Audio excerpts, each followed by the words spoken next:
Welcome back to my YouTube channel. Today's English. Today we are going to read 8 unit of simple past tense, in which we shall see that if there is reporting verb with simple past tense and reported speech in double interrogative sentence, then how we can change direct narration into indirect narration. आज मैं आप लोगों को simple past tense का unit 8 में बताने जा रहा हूं, जिसके अंतर्गत हम लोग देखेंगे कि अगर किसी डायरेक्ट नरेशन का reporting verb simple past tense में हो तथा रिपोर्टेड स्पीच का सेंटेंस डबल इंटरोगेटिव सेंटेंस में हो, तो उस वाक्यों को डायरेक्ट से इनडायरेक्ट नरेशन में बदलने के लिए क्या क्या प्रक्रिया किया जाता है और वो कैसे बनता है।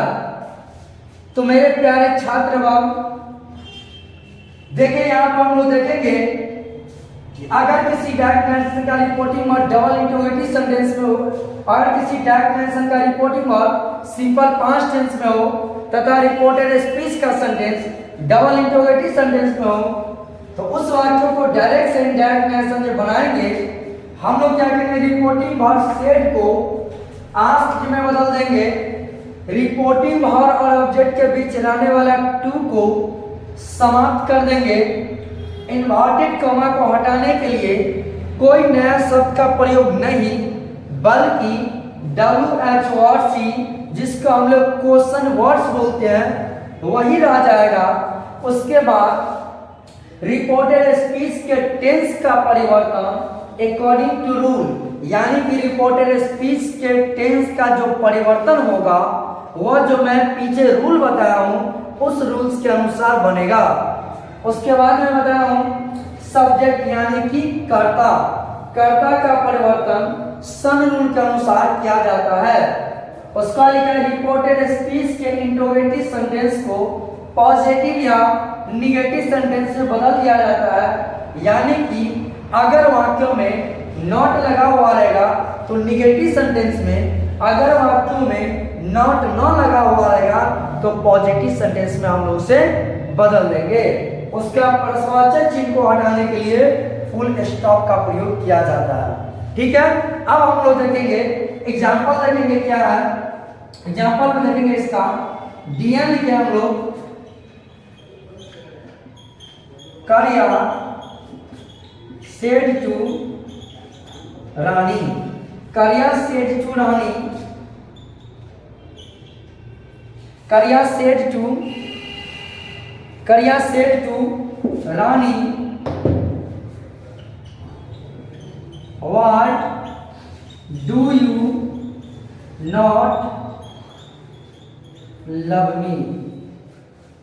बोलता है यहाँ करिया से टू रानी, करिया रानी से कहा why do you not love मी, तुम मुझसे प्यार क्यों नहीं करते हो। करिया बोलता है रानी से। देखिए क्या आगे मैं बता, अगर किसी डायरेक्ट नरेशन का रिपोर्टिंग में सिंपल पास्ट टेंस हो तो सिंपल पास्ट में से रिपोर्टेड स्पीच का सेंटेंस डबल इंटरोगेटिव सेंटेंस होता है। देखिए वाई लगा हुआ तो डबल इंटरोगेटिव सेंटेंस में, तो उस वाक्यों को डायरेक्ट से इनडायरेक्ट नरेशन वाले बनाएंगे। इनडायरेक्ट नरेशन जो हम लोग बनाएंगे, करिया सेट को किसमें बदल देना, आस्क्ड, सेट को यहां दे देंगे आस्क्ड। उसके बाद यहाँ टू को इन, यानी कि टू को समाप्त कर देंगे, यहां पर देंगे रानी। ठीक है, उसके बाद इन्वर्टेड कॉमा को हटाने के लिए कोई नया शब्द का प्रयोग नहीं, बल्कि WHWC रह जाएगा।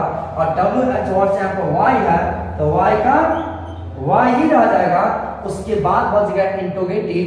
अब उसको हम लोग क्या करेंगे, रिपोर्टेड स्पीच के डबल इंटरोगेटिव सेंटेंस को पॉजिटिव या नेगेटिव सेंटेंस से बदल दिया जाता है, यानी कि नॉट रहेगा तो नेगेटिव में और नॉट ना रहेगा तो पॉजिटिव में। तो यहाँ पे क्या लगा, not, it's mean that this sentence will change into negative sentence. तो यहाँ पर हम लोग क्या करेगा, यहाँ पर सेकंड पर यू है सेकंड पर्सन किसके अनुसार, ऑब्जेक्ट के अनुसार। ऑब्जेक्ट क्या है, वो बोल है रानी, रानी के प्रोनाउन क्या आएगा, सी। यहाँ पर दे देंगे क्या, सी। और याद रखिए हम बताया है रिपोर्टेड स्पीच के इंट्रोगेटिव सेंटेंस को टेंस के अनुसार जो बदलेंगे, तो यहाँ सिंपल प्रेजेंट टेंस में, जिसको हम लोग प्रेजेंट इंडेफिनिट टेंस बोलते हैं। क्या बोलते हैं, प्रेजेंट इंडेफिनिट टेंस। तो हम बोलते हैं सिंपल प्रेजेंट टेंस को बदल देंगे सिंपल पास्ट टेंस में, यानी कि डिड को बदल देंगे, डू को बदल देंगे डू या डज को डिड में। तो यहाँ पे डू है तो किससे बदलेगा, वो है डिड। यहाँ पर होगा कि डिड नॉट लव मी। मी कौन पर्सन है, फर्स्ट पर्सन। फर्स्ट पर्सन किसके अनुसार, सब्जेक्ट के अनुसार। सब्जेक्ट इसमें कौन है, वो है करिया। करिया के लिए प्रोनाउन क्या आएगा, ही। ही का ऑब्जेक्ट हो जाएगा यहाँ पर ही। ही का क्या ऑब्जेक्ट होगा, हिम। उसके बाद प्रश्नवाचक चिन्ह, प्रश्नवाचक चिन्ह को हटाने के लिए किसका प्रयोग करेंगे, फुल स्टॉप का प्रयोग करेंगे। किसका प्रयोग करेंगे, फुल स्टॉप का प्रयोग करेंगे। ठीक है, अगला हम लोग देखते हैं। तो एक बार और हम लोग देख लेंगे क्या होता है कि Kariya say to Rani why do you not love me. तो करिया की करिया देंगे, से को हटाने के लिए आस्क, तो यहाँ पर आस्क दे देंगे। रिपोर्टिंग टू को हटाने के लिए इन, तो टू को इन कर देंगे। उसके बाद क्या है रानी। उसके बाद हम दिया है इन्वर्टेड कॉमा को हटाने के लिए कोई नया शब्द का प्रयोग नहीं, बल्कि WH वर्ड से डालेगा। WH वर्ड से वाई, तो वाई को वाई लिख देंगे। यहाँ पे यू कौन पर्सन है, सेकंड पर्सन ऑब्जेक्ट के अनुसार। ऑब्जेक्ट क्या हुआ है, क्या यू। रानी, रानी के लिए प्रोनाउन का सी। और सिंपल प्रेजेंट टेंस बराबर होगा सिंपल पास्ट टेंस, यानी कि डू बदलेगा डिड में। तो यहाँ पे करेगा डिड नॉट लव मी। मी कौन पर्सन है, फर्स्ट पर्सन। किसके अनुसार, सब्जेक्ट के अनुसार। सब्जेक्ट का यहाँ पर बोरे करिया। करिया के लिए प्रोनाउन क्या आएगा, ही। और ही का ऑब्जेक्ट हो जाएगा ही।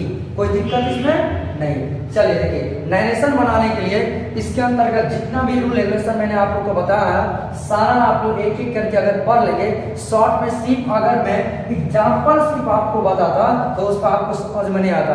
आप लोग को बच्चे जो होता है, बिहार बोर्ड के बच्चे अंग्रेजी में कमजोर होता है, इसीलिए उसको कुछ पता ही नहीं चलेगा। मैं उसको एग्जाम्पल पर ही उसको सेट करूंगा तो समझ में आपको नहीं आएगा। इसलिए मैं उसका क्या किया, सारा मैं नोट्स में लिख दिया यहाँ पर। इसलिए लिखा हूं कि किसको किस चीज में चेंज करना है। अगर मेरा वीडियो देखकर भी आप देख लेंगे कोई भी नरेशन रहेगा तो इस प्रकार के रूल पढ़िए और उसको एक एक करके चेंज करिए। एक बार, दो बार, तीन बार, चार बार, पांच बार, इस प्रकार का अगर किसी भी किताब से अगर प्रैक्टिस कर लेंगे उसके बाद बनाएंगे तो निश्चित रूप से आपको नरेशन बनाना आ जाएगा। और नरेशन में कभी भी आप लोग नरेशन नहीं भूल पाएंगे। ठीक है, आज के वीडियो में इतने तक आया था। नेक्स्ट वीडियो में यूनिट 9 लेकर आऊंगा, इसका आप लोग इंतजार करेंगे। जय बिहार।